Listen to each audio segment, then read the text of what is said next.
jornada del 9 d'octubre sí que va estar condicionada pel mal oratge. Tot i els pronòstics de pluja intensa i la modificació del recorregut habitual, l'Esquerra Nacionalista encara va poder dur a terme una nodrida manifestació en què les reivindicacions identitàries habituals estaven acompanyades esta volta per les socials. La crisi econòmica planetària i les seues conseqüències específiques al País Valencià estaven en boca de tots els convocants.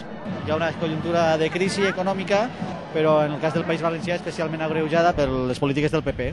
Aquí la taxa d'atur és particularment important, s'ha apostat per una economia d'aparador, s'ha destruït el teixit econòmic productiu i tot això està afectant greument la situació econòmica i el benestar dels valencians i encara més que ho farà en el futur pròxim. De tota la desocupació que s'està generant a l'estat espanyol, el 70% de la destrucció d'ocupació és al País Valencià.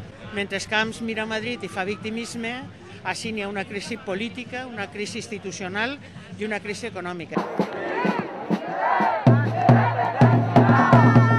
El Bloc, Iniciativa del Poble Valencià, Esquerra Unida, Esquerra Republicana, Maulets, Intersindical Valenciana, Acció Cultural, els Verds eren algunes de les forces polítiques i entitats participants.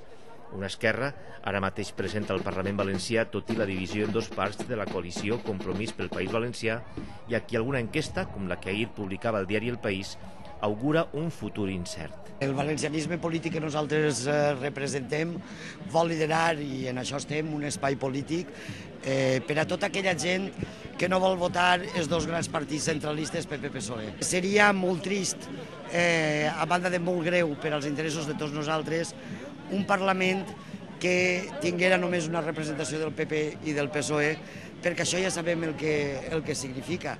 Per exemple, en aquests moments, PP i PSOE es posen ràpidament d'acord perquè el País Valencià no tingui un finançament com cal. Esperem que d'ací a les properes eleccions autonòmiques la feina en positiu que estem fent per tots els valencians i les valencianes facin possible que trenquem aquest esquema i a les pròximes Corts siguem decisius. El bipartidisme limita la vida democràtica i la pluralitat i, per tant, en fi, incrementa sempre l'abstenció i, per tant, la falta de participació.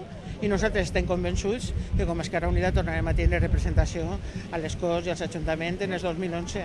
Això sí, sense noves històries, amb gent que no sap el que és l'ètica i que no sap el que és la virtut de l'ètica pública, que és una de les coses necessàries per a l'esquerra. La manifestació acabà davant les Torres de Serrans després de discórrer per tot Guillem de Castro i la Blanqueria.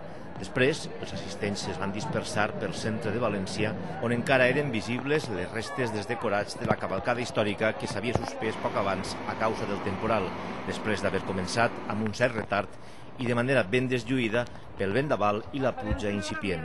El que hauria pogut ser una brillant recreació de la desfilada que va organitzar Alfons el Magnànim un altre 9 d'octubre, el de 1428, quedà en frustració perquè la Generalitat, que era qui organitzava, s'entestà a mantindre el programa previst tot i la fiabilitat del pronòstic meteorològic que augurava un oratge tempestuós. Així va ser, i bé que ho van patir el públic que volgué desafiar les inclemències i els participants que acabaren xocats.